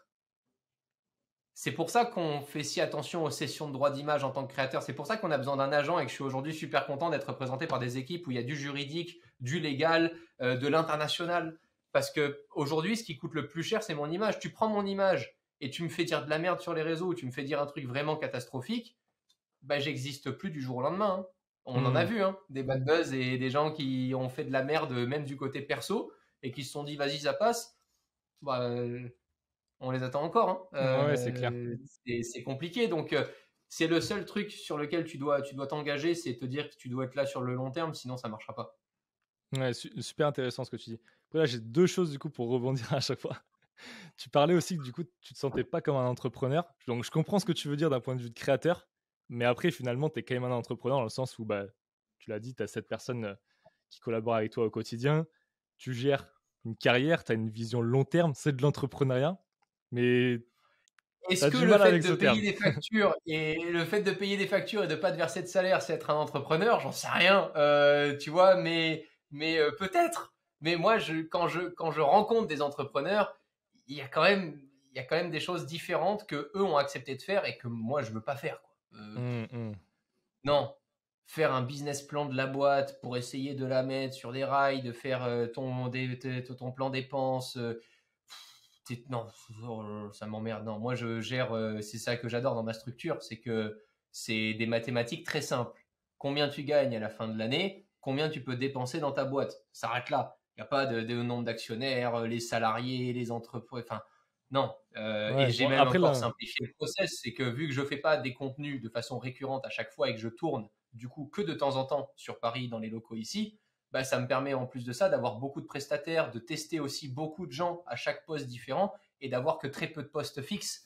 Donc moi, j'ai pas trop de pression là-dessus parce que justement, je sais que je veux continuer de grandir autour de l'innovation tech et de cet univers-là, mais je veux pas justement avoir un bateau trop grand. Je l'ai eu, en fait. Ok, À un moment, vraiment, j'avais mis des êtres humains. À chaque fois qu'il fallait appuyer sur un bouton, je voulais mettre des êtres humains. À un ok. moment, tu parles à 10-15 personnes tous les mois. Pour mon échelle, c'était quelque chose de beaucoup plus important. Hmm. J'ai détesté ça. Ok. J'ai détesté ça. À la fin, tu fais plus de la politique et de la psychologie que du business, en fait. Si Hmm. tu restes à cette échelle-là, parce que je n'avais pas les facultés, parce que je ne les avais pas apprises, j'ai arrêté l'école très tôt, donc il y a aussi des points négatifs hein, d'arrêter l'école plus tôt. C'est parce qu'on ne m'a pas appris à faire ça. Et c'est ce que j'apprends, par exemple, aujourd'hui avec une aventure comme Influx. C'est ça qui est génial. C'est que de grandir et de continuer de grandir justement dans une équipe qui, elle, est beaucoup plus importante et qui a tout un savoir-faire depuis des dizaines d'années, c'est génial. Hmm. Ouais, très, très, très intéressant. Je vois ce que tu veux dire. C'est ok, très cool. Après, tout à l'heure, tu vois, on parlait de quelque chose d'intéressant. Là, je veux être là dans 50 ans. Justement, c'est quoi ta vision sur la création de contenu? Tu te vois encore vraiment dans 10, 20, 30, 50 ans? Est-ce qu'il n'y a pas aussi ce qu'on a envie, nous, à l'intérieur de nous-mêmes, genre continuer à faire ça pendant 50 ans, mais est-ce qu'il n'y a pas aussi une notion de marché? Et des fois, quand le marché, t'es trop vieux, t'es sorti du truc. Là, tu vois, on est dans le bon âge, on est en dessous de la trentaine. Quand tu as moins de 30 ans, tu parles tech, t'es crédible. Est-ce qu'à 60 ans, si tu parles tech, t'es crédible? Tu vois ce que je veux dire? Potentiellement, tu l'es. Mais est-ce que tu t'es perçu comme tel? Est-ce que tu penses qu'on a 10, 15, 20 ans devant nous dans la création de contenu. Enfin, c'est quoi ta vision sur ça? Comment tu vois les choses? Largement. Ça dépend juste de ton côté visionnaire, mais largement. On me disait la même chose quand j'avais 16 ans. Ok. Ah oui, c'est super de faire ça maintenant, ça t'amuse, t'as le bon âge, t'as le même âge que tes abonnés. Aujourd'hui, on me dit, oh là là, t'as 27 ans. Ben oui, mais en même temps, aujourd'hui, j'interviewe François-Henri Benamias, Zone Marpiguet. Je vais plus déballer des trucs, tu vois, des AirPods pour dire, hey, salut les loulous, le top 5 à moins d'1 euro. Bon, ça a évolué. Si j'avais pas évolué, et il y a des youtubeurs qui n'ont pas évolué, hein. Eux, oui. Eux, ils ont changé de restaurant, ils ont changé de vacances, ils ont changé de vie, hein. Et ça, la vie, elle a grandi depuis. Mais ils continuent de faire des vidéos en mode, salut tout le monde, on fait des top 5 à 5 euros et machin. Ils se font chier comme des rats morts, ça se voit quand ça pue l'ennui, mais la communauté qui a entre 12 et 18 ans, elle est toujours là. Mais c'est toujours une nouvelle communauté qui arrive. Les anciens continuent d'être abonnés, sauf que vu qu'ils ne regardent plus forcément les contenus, YouTube ne recommande plus vraiment les vidéos, donc ils restent abonnés, mais ils ne le savent même pas, ils ne voient plus les vidéos. Et puis finalement, tu accumules comme ça des abonnés, des abonnés, des abonnés, mais à la fin de la fin, tu conserves ton audience entre 3 et 5 ans. Donc pour conserver son audience entre 10 et 40 ans, ben, le secret, c'est d'essayer de grandir avec ton audience. Mais c'est le plus difficile parce qu'aujourd'hui, quand tu parles d'un sujet qui cible des 25-35, ben, peut-être que ce sujet-là, il ne va pas cibler des 15-25, mais peut-être qu'un prochain sujet ciblera des 15-25. Donc c'est toujours très compliqué et c'est là où il faut avoir une bonne ligne éditoriale. C'est là où il faut à un moment commencer aussi à être structuré en étant entouré par des gens qui vous veulent du bien aussi et qui se disent, ben, en fait, exemple typique chez Influx, en tant que créateur, ils n'ont aucun intérêt à me vendre très cher maintenant. Parce que c'est sur le long terme, de toute façon, que tu gagnes le plus. L'homme qui fascine le monde, qui s'appelle Warren Buffett, l'a bien compris. Donc on va pas essayer d'être plus conclu et de se dire, bah non, nous, on va gagner sur 3 ans. Alors que quand tu regardes celui qui gagne le plus d'argent, c'est celui qui en a gagné sur 40 ans, pas sur 5. Donc je pense que c'est le seul enjeu, c'est ça. Et c'est difficile à faire parce que là, par exemple, je viens de terminer cette transition-là, mais j'ai été en transition pendant presque 2 ans. Un coup, tu fais des vidéos un peu plus tech, un peu plus enfantin. Un coup, tu fais des vidéos un peu plus adultes. Un coup, tu fais des interviews. Et puis, tu te perds un peu dans ta communauté. Puis, tu viens de passer le permis. Tu as le permis automobile. Donc, c'est cool. Mais pour les autres qui ont 15 ans, ils en ont rien à foutre de la voiture, de la Porsche, machin, etc. Ils ont l'impression que c'est leur père qui leur raconte Automoto le dimanche. Donc, tu as un truc compliqué à gérer qui fait que tu dois à un moment te dire, OK, c'est bon, stop, maintenant, ma ligne éditoriale, c'est ça. S'il y a de la perte, ben, il doit y avoir de la perte. De toute façon, plaire à tout le monde, c'est plaire à personne. Et voilà, et il faut avancer. Mais c'est compliqué. C'est l'aspect, je trouve, le plus compliqué quand ça y est, déjà plus de 10 ans que tu es là et que tu veux te renouveler. C'est ça sur quoi tu dois tryhard. Ouais, mais là, c'est bien parce que les gens prennent conscience que derrière, c'est un vrai métier et que c'est pas tout rose. On fait pas des vidéos comme ça, on s'éclate. Il y a une vraie stratégie, une vraie vision. Il y a un challenge aussi. Et ça va pas être très simple. Je sais pas peut-être tu peux en parler, comment tu l'as vécu ces 2 ans. Est-ce que tu as eu des hauts, des bas? Est-ce que tu te dis là, ça y est, ça commence à dévisser? Ou est-ce que tu as toujours une North Star un peu, tu lâches jamais, tu es en mode good vibes only, ça c'est un peu mon mantra, tu vois, on positive, et je trace et j'ai confiance en moi et je sais qu'en gros, il m'arrive rien, j'avance, ou est-ce que des fois tu te dis, ah là ça commence à partir en sucette, etc. J'ai quand même enfin, je pense que l'un de mes atouts, c'est une vraie capacité à encaisser et j'ai pas d'ego. Donc je m'en fous en fait, qu'un jour je plaise à personne, que le lendemain je plaise, etc. J'ai connu ce que c'était que le fait de faire des collaborations avec des gros youtubeurs divertissement, de plus pouvoir aller te nourrir à Subway sans faire 50 selfies dans la minute et d'envoyer ta copine ou ton copain chercher le Subway pour toi, c'est un enfer. J'ai connu le fait d'être oublié complet parce qu'il y a des moments où j'étais dans l'euphorie de me dire oh là là, je vais pas publier samedi, on va penser à moi, et en fait t'as pas un message, tout le monde s'en branle complètement que tu publies le samedi et tu te dis mais en fait ça veut rien dire, c'est vu parce que les gens ils ont plein d'autres contenus à regarder. Donc en fait quand tu es là-dedans, tu te dis juste je dois être concentré sur un truc, c'est continuer de prendre du plaisir et continuer de prendre soin de mes équipes, parce que c'est les deux choses qui vont faire que tu pourras continuer sur le long terme. Le fait de prendre du plaisir, ça va continuer de donner confiance aux gens qui continuent de te suivre. Et le fait de t'occuper de tes équipes, ça va leur donner confiance de continuer de travailler avec toi, même si le résultat est moindre qu'avant ou différent d'avant. Et pour ça, il y a eu 2 transitions. La première, c'était TikTok. Jamais j'aurais pensé m'amuser sur un réseau social comme TikTok avec des rediffs, etc. Voir une certaine forme de nouvelle notoriété, de nouvelle audience très boostée en mode testostérone. Tu fais 200 000 abonnés en un mois, tu comprends pas ce qui se passe alors que j'en ai chié pendant 5 ans pour avoir 200 000 abonnés à l'époque. Et de l'autre côté, Twitch, où tu arrives, il y a 300 viewers, il n'y en a pas 20 000, il n'y en a pas 50 000, il y en a 300, mais il y a tellement une complicité, une bonne humeur, un affect avec un sujet et un amour pour les choses bien faites, pour l'apprentissage, pour l'éducation sur ces sujets, parce que je me suis vraiment livré sur Twitch en mode, là on va voir les backstage, vous allez peut-être connaître le vrai Romain, parce que pendant trop longtemps, j'ai été dans la peau du Tech News Test, du YouTuber, et pas vraiment dans qui moi j'étais et ce que j'ai appris et ce que peut-être je peux vous donner aussi envie d'apprendre ou de rechercher. Et ces deux transitions-là m'ont permis à la fin de me dire, mais en fait, la seule dernière transition à avoir, c'est YouTube. Sur Insta, je suis droit. Sur Twitch, je suis droit. Sur TikTok, je suis droit. C'est des nouveaux sujets autour de l'innovation tech, du management, de l'entrepreneuriat, du business. Bah, le dernier où je dois faire un peu une croix sur la vidéo unboxing AirPods, c'est YouTube. Sinon, je le faisais plus. Donc, à un moment, tu prends juste le pas et tu te dis, bon, bah, ok, je me ferme à ça. Et pour prévoir ça, eh ben, on va peut-être en parler aussi à la fin de la fin, mais il faut bien gérer ses finances pour continuer de prendre soin de ses équipes. Ça passe aussi par les payer. Donc, si tu gères tes finances comme un bœuf et que tu dépenses tout, ben, tu peux pas prévoir quand ça va pas bien.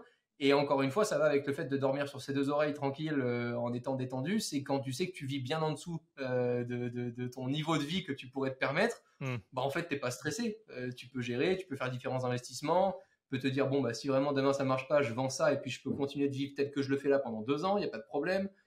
Et ça, ce temps, c'est tout ce que te permettra c'est tout ce que tu pourrais te permettre d'obtenir grâce à l'argent. Tu n'auras rien d'autre en fait. L'argent t'apporte aucun contact, l'argent t'apporte aucun succès, aucune forme de notoriété, ça t'apporte du temps, c'est tout. C'est le seul truc et le seul truc qu'on ne te pourra jamais te rembourser, c'est encore une phrase de Manuel que j'aimais beaucoup, c'était l'argent, ça va et ça revient. Le temps, on ne te le remboursera jamais. Donc prendre soin de ton temps et pouvoir subvenir aux besoins de ton temps, c'est le plus important. Une fois que tu gères ça, t'es pas trop stressé. Tu te dis, bah si c'est pas maintenant, ce sera plus tard. Par contre, je continue de travailler pour que ce soit là dans 1 heure. Et on verra bien quand est-ce que ça paye. C'est plutôt ça, l'état d'esprit. Non, mais très, très bon. Mais là, on va gentiment sur une transition sur la dernière partie à investissement.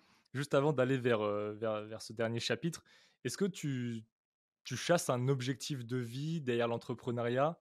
Par exemple, tu vois, je t'en parlais en off tout à l'heure. Moi, par exemple, je sais que depuis des années, depuis que je suis même tout petit, depuis que je me souvienne que j'ai envie d'entreprendre, je sais que je chasse ma liberté financière. Tu vois, il y a la liberté géographique, mais vraiment financière. Le moment où, en gros, tous les mois, tu as des rentes qui tombent, où tu te dis, ça y est, j'ai dépassé mon niveau de vie, où je sais que maintenant, même si demain tout s'écroule, entre guillemets, je sais que je suis tranquille et je peux vivre et m'éclater. Est-ce que toi, c'est un truc qui te parle? Ou est-ce que tu as d'autres objectifs, tu aspires à d'autres choses? Est-ce que tu as, ou ça se trouve, tu n'as pas forcément un objectif vraiment défini, mais est-ce que tu as un truc qui t'anime au fond, un why, comme dirait Simon Sinek? Ouais, c'est vrai. Je pense que je le cherche encore, réellement. Je pense que ce qui me fait kiffer aujourd'hui, c'est de continuer d'apprendre et d'être insouciant sur plein de sujets. Et ça, c'est vraiment ce que j'adore. C'est ce que je continue de faire. Le côté liberté financière, je trouve que ça dépend de tellement de paramètres. Aujourd'hui, tu pourrais peut-être très bien vivre avec 5 000 euros par mois, mais peut-être que dans 10 ans, 5 000 euros par mois, ça ne représentera rien du tout. Parce que ça sera complètement différent, parce que tu auras plein de choses que tu ne maîtriseras pas. Bon, oui, tu te barres à Bali, tu es à la plage, c'est génial, et puis bon, tu profites de la vie avec des coûts très très bas, t'exploites à moitié des gens. Moi, c'est pas trop mon délire. Je dis pas que tout le monde fait ça, mais je trouve qu'à un moment, bon, c'est cool, mais vu que c'est des paysages magnifiques, etc., je préfère y aller en tant que touriste, dépenser plus de fric, participer à la réussite aussi d'une nouvelle économie, etc., plutôt que de me dire, bah, tu vas habiter là-bas, comme ça, vraiment, tu sers tout très très bien et tu fais même pire que les locaux, quoi, tu vois, pour essayer de vivre comme un milliardaire alors que t'en as pas les moyens. Moi, je suis pas trop dans ce truc-là. Je suis plus dans le. J'aime bien. Pour moi, le côté liberté financière, c'est le fait, oui, d'avoir des rendements qui te permettent, à minima, tu vois, de couvrir ton loyer, par exemple. Mais je suis pas pour le fait de me dire que je vais pouvoir même couvrir tous les sujets divertissement, plaisir, voyage, etc. Parce que en fait, tu sais jamais par quoi tu seras attiré. Peut-être que dans 5 ans, j'aurai juste envie d'être avec des vaches à la ferme. Et peut-être que dans 5 ans, ce qui me fera vraiment marrer, parce que j'ai pas eu d'adolescence, c'est d'aller faire la fête à Dubaï comme un débile mental. Tant que je sais pas vraiment ce que je veux, tu vois, tu peux pas vraiment savoir là où. Donc, mais par contre, là où je te rejoins sur un truc, c'est que pour moi, la liberté financière passe surtout par le fait d'investir dans des choses qui ne te coûtent pas d'argent et qui t'en rapportent. Déjà ça, je trouve que tu deviens beaucoup plus rapidement dans ta tête libre financièrement parce que même si ça ne te rapporte pas assez d'argent pour subvenir aux besoins de ta vie, etc., tu sais que c'est quelque chose que tu pourras revendre ou échanger rapidement et qui en plus t'aura rapporté de l'argent à un instant T et qui ne t'en aura pas coûté.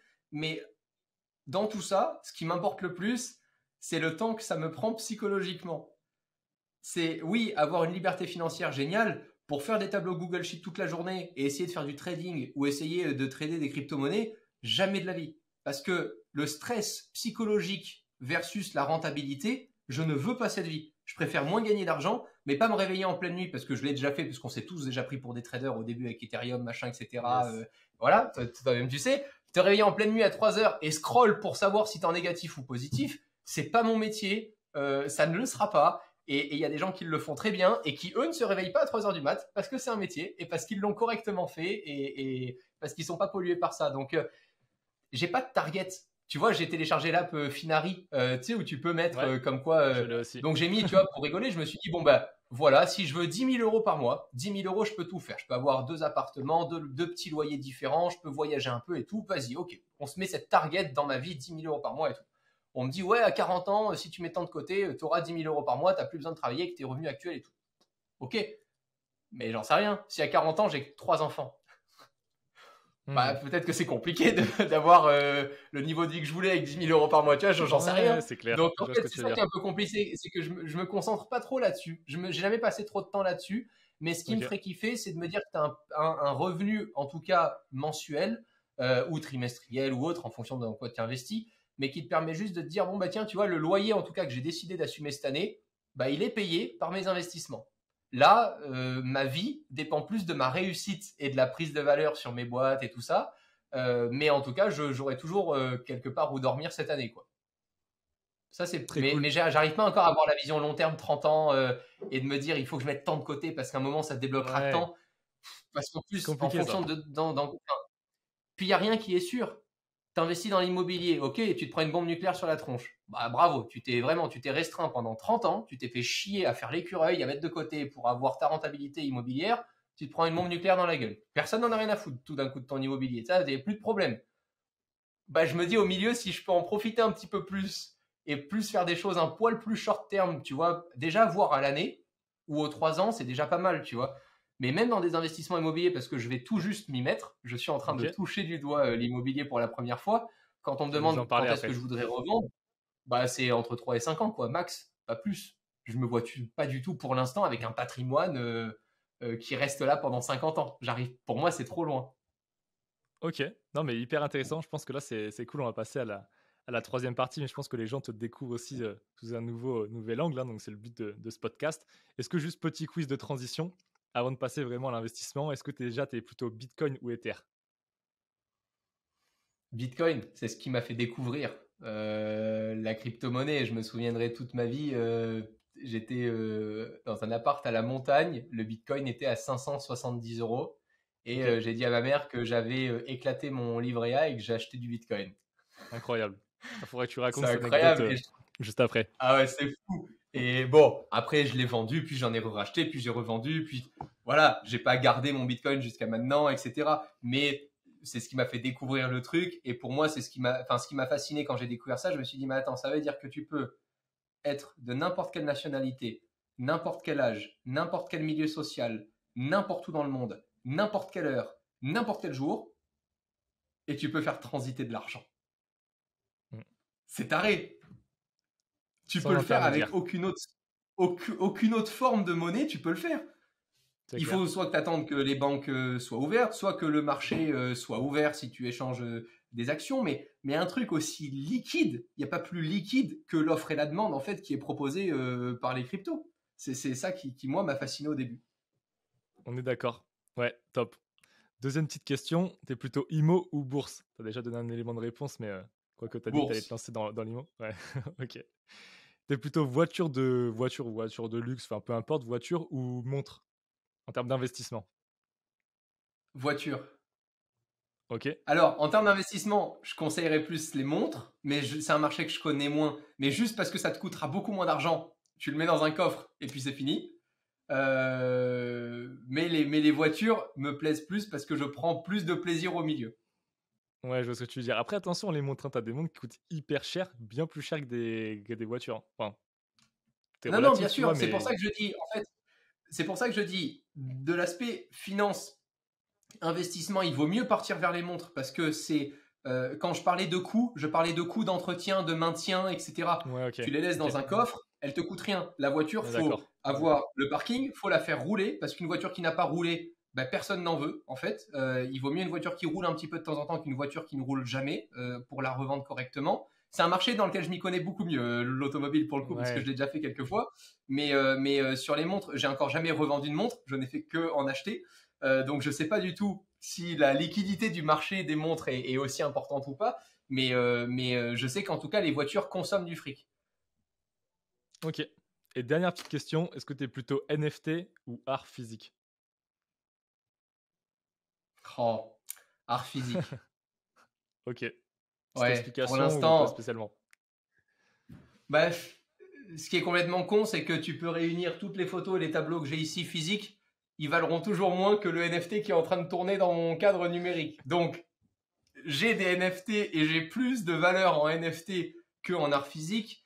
Mais pourquoi je te dis ça? Parce qu'aujourd'hui, sur la population mondiale, il y a toujours plus de personnes qui ont passé les 30 ans que de la nouvelle génération. Donc, je pense que d'ici 20 ans, je te répondrai les NFT parce que la nouvelle génération aura plus d'appétence pour les NFT. Mais moi, je Hmm. vois juste ça par rapport à une taille du marché. Est-ce que j'ai plus de chances aujourd'hui de vendre un NFT avec de la plus-value ou de l'art physique avec de la plus-value? De l'art physique avec de la plus-value. Si tu dépenses la même somme, il y a quand même plus de chances que tu sois sûr de faire une plus-value. Je dis pas que la plus-value sera meilleure ou pas, mais tu auras forcément plus de chances que ça soit stable. Hmm. Je te rejoins à 100%. Du coup, ça nous fait une bonne transition sur le dernier chapitre, les côtés vraiment investissement. On a commencé à en parler un petit peu. Juste avant de rentrer dans le vif du sujet, de poser tes questions sur des investissements, est-ce qu'on peut aborder cette question qui d'ailleurs en France est un peu tabou, l'argent? Quel était ton rapport, toi, depuis que tu es petit avec l'argent? Quand tu as commencé à en gagner un peu, moyennement, beaucoup, est-ce que tu as changé? Est-ce que ça, voilà, c'est quoi ton rapport avec ça? Qu'est-ce que ça a fait quand tu as commencé à en gagner, etc.? Je l'ai mis tout de suite de côté. En fait, c'était Ok. la première astuce que j'avais eue. C'était ouvre un compte en banque sur lequel tu n'as pas de carte bancaire, sur lequel tu n'as pas d'application ni quoi que ce soit, mais à l'époque, c'était pas très difficile. Et tu mets de l'argent dessus dès que tu as du trop plein. Et je m'étais juste mis un objectif de me dire, bon ben voilà, dans l'année, je peux me faire plaisir et vivre avec tant. Tout ce qui passe au-dessus, ça passe dans ce compte-là parce que pour l'instant, je suis pas assez expérimenté, je sais pas quoi en foutre, donc on verra bien ce qui se passe. Ça, c'est vraiment ce que j'ai fait de mes premières billes. Ma première montre, par exemple, je crois que c'était dans un bien comme ça que j'ai dû dépenser un peu d'argent. C'était au moins après 4-5 ans d'activité, au moins. Ok. J'ai adoré l'histoire de mon grand-père. Il me l'a répété plusieurs fois quand j'étais petit. Il me disait, tu vois, la vie, c'est très simple. La première année, tu travailles, c'est difficile, etc. Tu es content de ce que tu fais, mais tu manges des patates parce que c'est difficile. La deuxième année, tu retravailles, c'est encore compliqué, t'améliores et tout, mais t'es pas sûr trop de ce que tu fais, donc tu manges encore des patates. Troisième année, tu te dis, oh, ça y est, là c'est bon, je sais faire, machin et tout, mais tu continues de manger des patates parce que tu veux vraiment consolider. Et la quatrième année, tu sais ce que tu fais? Tu manges du caviar toute ta vie. Et je la trouvais géniale, je la trouve géniale cette histoire, parce que ça Ouais. veut vraiment dire que plus tu as d'abnégation, plus tu peux vivre en dessous de tes moyens avec une vie qui fait que t'es pas matérialiste, t'es pas démonstratif, t'es pas là en train de te la péter, plus tu auras le choix de faire ce que tu veux après, parce qu'en fait l'argent t'apportera peut-être plus de rendement, etc., que uniquement avoir dépensé dans des conneries, et encore plus quand c'est pour faire de la démonstration en boîte de nuit, quoi, tu vois. Et ça, je me souviens, j'étais très jeune quand je lui disais, parce qu'il y avait eu une histoire où j'avais un copain qui avait fêté son anniversaire. Alors, c'est des anniversaires monégasques, hein. Donc, un anniversaire monégasque, quand tu as été copain, etc., je sais pas, il avait dû gagner, il avait eu au moins 1000 balles de cash avec ses 50 invités, tu vois, qui lui avaient donné du cash. Il a tout dépensé en 1 heure à la fête foraine à Monaco. J'avais 14 ans. Et Ok. j'ai vu ça, mais j'ai pété un câble. Genre, je suis allé, tiens, j'en ai parlé à ma mère et tout. J'ai fait, mais moi, avec 1000 euros, j'aurais pu acheter ça pour le modélisme, et j'aurais pu acheter ça, et puis j'aurais pu faire cette compétition, puis j'aurais pu acheter des pneus, puis j'aurais pu aller acheter l'essence. Enfin, moi, j'imaginais une réussite de fou sur un an avec 1000 euros parce que j'attendais d'avoir 200 ou 300 euros dans mon anniversaire pour changer le châssis de ma voiture, faire des trucs tu vois. Et là, j'ai compris tellement de choses à ce moment-là que j'ai toujours eu énormément de respect pour l'argent sans jamais en avoir peur. Je suis très à l'aise et j'ai pu faire des coups complètement débiles où j'ai foutu 100 000 balles dans des NFT et ça n'a pas marché. Mais c'est pas grave, c'était pas de l'argent que j'avais gagné, c'était complètement différent, c'était pas de la sueur de mon front, c'était pas la même valeur. Et c'est ce qu'on pose souvent aux crypto-addicts. Tu leur dis, tu préfères me payer 2000 balles en cash maintenant que tu vas retirer à la machine ou tu préfères me payer 2000 euros en Ether? Ils te regardent, ils te disent, bah évidemment 2000 euros en Ether. Évidemment, parce que ça n'a plus la même valeur, parce que quand ça fait très longtemps que tu es sur ces actifs-là et que tu as pris déjà de la plus-value, c'est complètement différent. Donc, ça m'a pas empêché de faire des conneries et de jouer avec de l'argent tout en le respectant dans ma vie au quotidien. Parce que j'ai jamais joué de l'argent dont j'avais besoin. Ok, non, mais ça, c'est super intéressant. Je trouve que ça rejoint un peu le chapitre 1 de ce qu'on parlait dans l'enfance, l'éducation. Est-ce que tu penses pas que ça vient aussi de ça, du fait que tu racontes l'histoire de ton grand-père? Est-ce que ça vient pas de l'éducation aussi, ce côté d'épargne? Ok, top, très cool. Maintenant, on va rentrer dans le cœur du sujet, tes invests. Est-ce que tu peux nous en parler? Les plus classiques, tu as dit que tu allais te lancer dans l'IMO, donc peut-être est-ce que tu veux détailler le projet? Tu as parlé de bourse, tu as dit que tu avais acheté des montres. On sait qu'aussi tu es pas mal présent dans les voitures. Comment tu touches à tout? Comment tu découvres ça? Comment tu te lances? Est-ce que tu te formes? Est-ce que tu achètes des formations en ligne? Ou est-ce que tu vas vraiment en plein kiff, tu perds un peu d'oseille, tu apprends tes erreurs et puis petit à petit, tu montes en compétence? Voilà. Gros chapitre de fin, raconte-nous un petit peu tout ça. Alors, maintenant, j'utilise plus les mêmes méthodes qu'avant. Avant, j'étais un peu bourrin. J'aime l'automobile, vroom vroom, ok, bon, tu sais que tu as plus de chances de faire un peu d'argent sur des voitures vraiment d'exception que des voitures que tout le monde pourrait avoir sur un Carrefour Lidl pour faire du drift. Donc, tu te dis, quitte à jouer de l'argent, on y va à fond. Pour l'instant, ça m'a valu plus de réussite qu'autre chose en automobile parce qu'une fois que tu connais très bien les modèles et que tu sais le nombre très limité de voitures, de l'histoire, etc., ça peut aller. Donc, on a constitué avec un associé un parc automobile où on a investi dans quelques voitures. Et ça s'est fait assez naturellement. Aujourd'hui, je suis plutôt à l'inverse. Je suis plutôt en train de me dire, ok, je suis encore jeune. Les voitures, ça consomme quand même beaucoup d'argent au quotidien, les assurances, les parkings, les frais de stationnement, tous ces trucs-là. Donc, je suis beaucoup moins dans le côté revenu et investissement actif. Donc, je suis plus en train de revoir ça et de me dire, bon, tu as une vraie belle voiture que tu kiffes un peu, c'est ton histoire, etc. Tout le monde connaît ma passion pour Ferrari, donc la 458 Spider, c'était la voiture de rêve, parce que c'est un truc inexpliqué. J'ai pas besoin que qui que ce soit la voie, la démarrer à 6 heures du matin dans le parking, ça suffit à me convaincre de travailler comme un forcené toute la semaine. C'est un truc qui m'excite vraiment, tu vois. Donc, tu as ce genre de passion-là vraiment qui naît, surtout quand tu es né à Monaco et que tu as vu le Grand Prix depuis que tu es petit sur les épaules, tu vois, de la famille, c'est pas forcément si compliqué que ça. Les montres, j'ai beaucoup observé en fait le côté histoire, savoir-faire, les manufactures, etc. Ça m'a beaucoup passionné. J'ai beaucoup moins regardé le côté rentabilité. J'ai quand même mis, tu vois, mes montres sur Finari, pareil pour suivre un petit peu. Et je trouvais ça rigolo. Mais en fait, chaque montre a tellement son histoire que ça me fait grave chier de les vendre parce que j'ai pas besoin en fait de cet argent-là. Encore une fois, parce que quand j'achète des choses comme ça, c'est que je me dis juste, plutôt que de faire le con ou d'essayer de vivre au-dessus de mes moyens, quitte à le mettre dans une voiture qui reste dans le garage, là, je suis sûr que l'argent il bouge pas, il reste là, il n'y a pas de problème, plutôt que de faire n'importe quoi avec et parfois de pas bien le gérer. Donc ça peut être aussi un bon conseil. C'est tu accumules tes premiers milliers d'euros, etc. Tu as trop peur de cramer, tu as trop de tentations autour de toi parce que tu n'as pas encore vraiment défait le cocon familial, les amis, etc. Achète une montre, mets-la dans un coffre-fort. Tu as raison. Prends-toi une petite Rolex Day-Day, tu la mets dans un coffre-fort, tu as mis 7-8 000 euros de côté et tu n'y touches plus. Tu perdras au maximum, tu perdras quoi, 5% si c'est un modèle nul, je veux dire, mais tu la revendras toujours et tu perdras toujours moins d'argent que si tu la dépenses dans des trucs à la con, tu vois, donc on a démarré comme ça. Après, les actions en bourse, c'était très très très simple pour moi parce que je suivais l'actu de toutes les boîtes tech. Donc, je savais quand est-ce qu'ils annonçaient un produit, je savais quand est-ce qu'ils faisaient leur bilan, je savais quand est-ce qu'il fallait suivre ou pas, les produits qui perdaient de la valeur, la hype ou pas envers les marques. Donc, en fait, à un moment, je me suis dit, mais plutôt que d'acheter des produits, c'est pas quand même plus intéressant que d'appartenir un peu à la boîte, etc. Donc, tu as eu des secteurs que j'ai regardé évidemment de près par toute mon histoire, donc Apple, évidemment, LVMH depuis très longtemps. Je suis fasciné par cette réussite française. Moi, je vous applaudis. Je vois Ouais. ça depuis Monaco. On fait 2,5 km². Je vois la réussite d'LVMH, le nombre d'employés, la valeur, mais c'est colossal, c'est fabuleux. Et alors, c'est passé par des moments un peu trash de l'histoire quand même. Mais à la fin de la fin, ça fait du résultat. Hein. Après, on l'interprète comme on veut.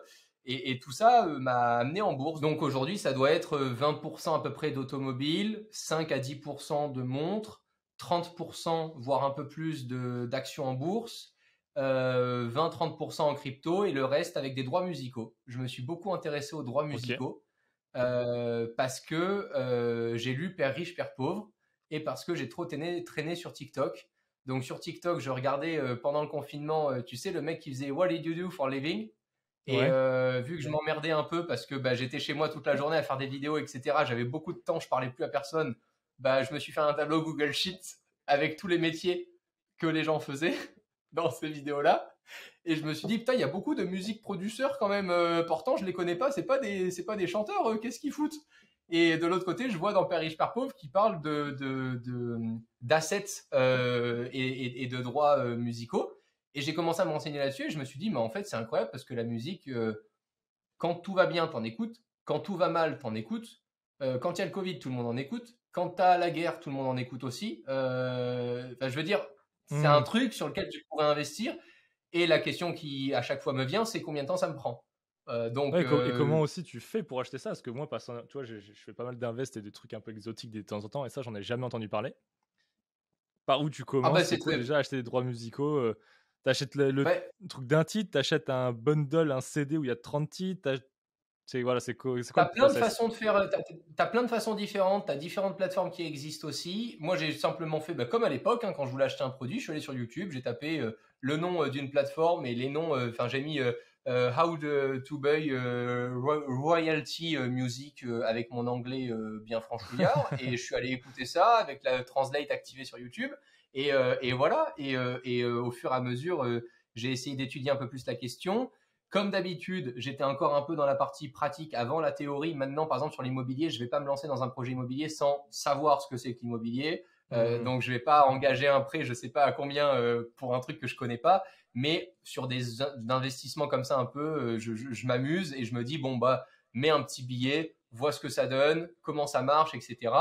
Premiers droits musicaux que j'achète, c'était les droits musicaux de Wrecking Ball. Donc, tu as différents droits musicaux qui existent. Tu as les droits musicaux publics, les droits musicaux OK. mécaniques et les droits musicaux numériques. Les numériques, c'est ce qui rapporte le plus. À l'époque, j'avais regardé, la musique Wrecking Ball rapporte en moyenne à Miley Cyrus 15 000 dollars par jour. Juste, Ouf. c'est la moyenne. C'est depuis que c'est sorti. C'est incroyable. Ça, c'est sur YouTube, juste YouTube par exemple. Parce qu'après, tu as des maisons de disques qui vendent des bundles à des organismes. Ouais. Hard Rock Café, par exemple, ils payent des droits à l'année. Ils vont pas se faire OK. chier à savoir ce qui se passe à Palo Alto, à Los Angeles et tout ça. Ils payent à l'année pour toute Mmh. la franchise et ils ont les musiques. Et voilà comment ça s'est passé. J'ai investi un peu là-dedans, ça a bien fonctionné. Et là, le dernier en date, c'est un gros investissement sur des droits musicaux de James Blunt et de d'autres artistes et ça représente du 10-15% par an à peu près. Et tu signes ça via DocuSign aux toilettes sur ton iPad et tu fais un virement. Voilà. Donc Incroyable. on est toujours dans mon good deal pour le rapport temps passé plus-value. Incroyable. Ça m'étonne même pas. C'est parce que je pense qu'il y a tellement peu de personnes dans ces niches-là que forcément, il y a des rentas qui sont très, très belles. Bon, après, on le dit, hein, parce que maintenant, en plus, on a des règles influence qui nous obligent à le faire. Ça comporte des risques. Voilà, faut quand même se former. On peut perdre de Ah oui, bien l'argent. sûr. Même, j'imagine, on peut tout perdre si on fait des mauvais coups. Moi, la question qui me vient, c'est quoi? C'est un peu comme si c'était Est-ce que c'est tokenisé? Genre, tu as un pourcentage du titre Wrecking Ball. J'imagine que tu n'es pas le seul détenteur de ce titre-là. Comment ça se passe? C'est du crowdfunding de titres pour en acheter un? C'est comment le fonctionnement exactement? Tu as des plateformes qui le font. Moi, je passe par une plateforme qui fait tout à 100%. Et bon, je suis très égoïste sur mes investissements. Donc, moi, j'aime bien acheter le truc. Et là, j'avais acheté le titre de la musique Wrecking Ball pour les droits mécaniques dans le monde. Et j'ai signé le Oh, DocuSign avec celui qui avait écrit la musique Wrecking Ball, quoi. C'est vraiment, je suis allé regarder, le googler, je l'ai ajouté sur LinkedIn. J'ai rencontré le mec qui m'avait signé. C'était trop marrant, tu vois. donc là, tu es en train de nous dire que quand on écoute la musique de Miley Cyrus, derrière, tu es le seul gars qui récupère l'oseille sur ce titre-là. Plus maintenant parce que je l'ai Sur une revendu. partie des droits. OK, tu l'as revendu, mais avant, c'était Exactement, le cas. sur une partie des droits, exactement. Et pourquoi est-ce que j'ai pu le faire? Parce que au-delà de cette partie des droits, tu as aussi des différences en termes de temps. Combien de temps Oh, tu pourras bénéficier de ces droits-là? Et OK. par exemple, tu achètes, je te donne un exemple, Breaking Ball, je crois que c'était 35 000 dollars à peu près. Je l'ai revendu 45 000 et j'ai touché au milieu 5 000 dollars à peu près de droits musicaux pendant 6 mois. Donc c'était super OK. intéressant. À côté de ça, et je préfère le dire pour les gens qui nous écoutent, là j'ai investi dans des droits de télé-réalité. Ça marche pas du tout, ça me rapporte 500 balles par trimestre, c'est un enfer et j'arrive pas à revendre les droits. Donc tu vois, c'est OK. à double tranchant. Mais je reviens Ouais. toujours dans. Enfin, par contre, je suis en train de développer une certitude, c'est que plus c'est cher, plus c'est gros, plus ça se revend facilement, plus ça rapporte. OK. Je suis désolé, c'est mécanique. C'est comme l'automobile. Tu as beau prendre une pépite de voiture qui vaut 15 000 euros, tu mettras toujours plus de temps à la revendre que si tu prends une F12 TDF qui va en valoir 900 000 ou 1 million d'euros. Parce que en fait, il y en Mmh. a tellement peu que les gens vont se jeter dessus, ceux qui Ouais. auront les moyens de te l'acheter. Donc ça, c'est quand même une règle qui Ouais, se ouais. vérifie assez. Donc parfois, je préfère conseiller aux Mmh. gens, attendez, créez-vous vraiment un patrimoine et reprenez justement ce que j'avais peut-être pu faire, c'était mettre de l'argent de côté avant d'investir, plutôt que de dilapider à mettre 1 000 euros par-ci, 2 000 euros par-là, 3 000 euros par-ci, et à la fin de la fin, avoir une toute petite rentabilité sans être vraiment focus, quoi. OK. Non, ça, je trouve ça, bah, tu vois, ce conseil, je trouve, intéressant. On le voit pas, on le voit rarement finalement. C'est un conseil qui est pas forcément beaucoup donné, mais c'est cool et je trouve que la façon dont tu l'amènes, il est top. Ça fait réfléchir. Après, chacun se fait son opinion et tout, mais c'est, toujours intéressant. C'est sûr que si tu dilapides 100 balles par-ci, à droite, à gauche, tu as des petites rentas, à chaque fois. Il y en a qui vont pas aimer. Après, est-ce que tu attends 10 ans pour faire un gros patrimoine et faire un invest? Entre-temps, est-ce que tu as pu le faire travailler? Qu'est-ce que tu conseillerais, toi, comme investissement pour, justement être un peu en position d'attente tout en faisant travailler son épargne? Parce qu'évidemment, il Ça y a les dépend les livrets en France sujets, qui existent, livret A, et cetera, mais c'est pas, voilà, c'est pas la bien folie. sûr. Ah, moi, j'aime toujours, quand je fais un investissement, j'aime toujours apprendre. Si c'est que pour gagner de l'argent, en général, je le fais pas. OK. J'aime toujours apprendre quelque chose. Donc, je te donne un exemple. Si je décide de mettre un petit peu d'argent en bourse, ben, je vais essayer. Pour l'instant, j'ai pas du tout fait de panier ETF. Je me suis toujours constitué, pardon, un portefeuille personnel. D'accord. Et ça, c'est juste en fonction de mes centres d'intérêt. Vu que je faisais de la tech et que j'aimais beaucoup ce domaine-là, je me suis plus concentré là-dessus. Quand j'ai au fur et à mesure compris le côté élitiste de la tech qui pouvait s'apparenter au monde du luxe, j'ai étudié un petit peu le monde du luxe et je me suis dit putain c'est incroyable et j'ai commencé à investir du coup dans LVMH, Kering par exemple, Moncler et tout ça. Encore une fois, ce n'est pas du tout des conseils en investissement. Et voilà. Et en fait, je pense que non, les gens, ce qu'ils doivent faire, c'est un, apprendre et deux, essayer de gagner un peu d'argent. Et parfois, je préfère même conseiller à quelqu'un, c'est super, tu as 10 000 euros de côté, paye-toi des bêtes de formation. Paye-toi des super séminaires où tu vas rencontrer des gens de malades, etc. Paye-toi des trucs comme ça pour continuer de OK. faire accroître ta propre valeur, ta valeur intrinsèque. Plutôt que de te dire j'ai 10 000 euros, il faut que je les transforme en 20 000. En fait, peut-être que les 10 000 bien investis sur toi, tu vas peut-être Mmh. créer l'année d'après 50 000, 100 000 en valeur. Parce que tu sauras régler des problèmes pour d'autres gens, parce que tu auras d'autres idées, parce que tu auras fait d'autres choses. Donc, parfois, je ne suis pas forcément pour conseiller aux gens de juste investir pour gagner de l'argent. OK. Super, j'aime beaucoup cette notion d'investir sur soi-même. Meilleur investissement possible, il y en a beaucoup qui disent que c'est sur soi-même et je pense que tu Mais rejoins à c'est peu dur près à ça faire, dans hein. ce que tu as dit, mais ouais, c'est dur. C'est dur parce que ça fait peur de se dire, qu'on va mettre 1 000 €, ce qu'on a économisé sur 5, 6, 7 mois, 1 an pour certains, en fonction de son âge et cetera, et qu'on va les claquer Bien dans une sûr. formation. On ne sait pas réellement ce qu'il y a derrière. Est-ce que, enfin voilà, c'est très compliqué. Moi, j'ai toujours eu du mal à le faire. Maintenant, je le fais, mais parce que je suis plus à l'aise, etc. Mais je sais que quand j'étais plus jeune, je voyais des potes qui investissaient dans des formations. Ils me disaient, les gars, vous avez des balls quand même de faire ça parce que ça représente de l'oseille. On ne sait pas trop ce qu'il en est derrière. Mais en tout cas, je pense que maintenant, avec le recul, c'est des erreurs que j'ai fait et je te rejoins. Investir sur soi-même, c'est la meilleure chose à faire. C'est ce qui est le plus rentable sur le long terme. Écoute, Romain, on arrive sur la fin de ce podcast. Petite dernière question. Après, il restera un petit quiz et ça sera terminé. Est-ce que tu peux nous dire l'invest qui t'a fait gagner le plus d'argent, pas forcément nous donner des montants, et celui qui t'en a fait perdre le plus, juste comme ça, en fun fact? Écoute, l'un des premiers, des premiers investissements que j'avais fait en crypto-monnaie, c'était avec le projet Polkamon. Je crois que ça, c'était la plus belle des réussites. Incroyable ce Ok. projet. Depuis, ils sont un peu partis aux oubliettes et c'est bien dommage. Mais le projet Polkamon, c'était assez fou. Au début, c'était vraiment en plein boom des cryptos, etc. C'était le bull market incroyable. Et celui qui m'en a fait perdre le plus, je pense que ça pourrait être, je crois que ça pourrait être un NFT. Ouais, Ok. je sais plus le nom, mais il y avait un NFT un peu débile que j'avais acheté sur lequel je pense que j'ai pas mal perdu. Donc tu vois, à chaque fois ça contrebalance quoi. Surtout dans cet univers où ça fait les montagnes russes. Ouais, ouais, très clair. Bah écoute, excellent. Bah là, ça touche vraiment à sa fin. Je vais te poser trois petites questions. Il y a juste un nom à me donner. Très simple, assez fun. Dans tes contacts de téléphone, quelle est la plus grosse brute en investissement? Est-ce que tu as quelqu'un dans tes contacts qui est vraiment chaud? Je pense parce qu'il y a eu je crois que j'ai des contacts chez Airbus, des contacts du coup chez Audemars Piguet. Ok, solide. Ouais, je pense que tu as des contacts très chauds, ouais. Et t'as un nom qui vient comme ça? Euh, je pense que le plus chaud et le plus fascinant enfin, moi, la personne avec qui je me suis le mieux entendu et qui m'a fasciné le plus, c'était François-Henri Benamias de Audemars Piguet. Ok. Et le meilleur entrepreneur après? Un qui te vient comme ça? Dans mes contacts, Ouais, dans tes contacts toujours. Manuel, Ok, donc ton mentor. évident. Et toute dernière question, celui qui devrait venir partager son expérience au micro du French Talk pour que les auditeurs puissent en apprendre plus. Est-ce que tu as un nom qui te vient en tête? Hmm, hmm. Attends, c'est puissant là comme recommandation. Ah si, mais non, mais ça, attends, non, attends, je réfléchis. Euh,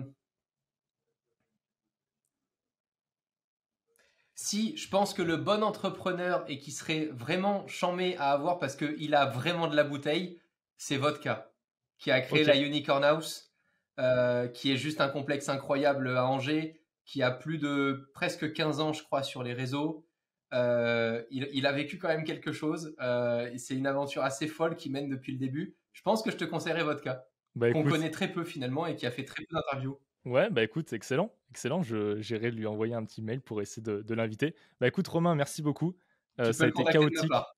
Ok, très cool, bah merci. Bah, je te remercie en tout cas pour ton temps, pour avoir été le premier invité du podcast. Ça a été chaotique, on a les caméras qui ont coupé, les Avec sons qui ont plaisir. sauté. Enfin, ça a été la galère, mais merci beaucoup pour tous ces enseignements. Je te souhaite le meilleur en tout cas pour la suite. Puis, comme on dit, allez, c'est cadeau. À plus. Ciao, ciao.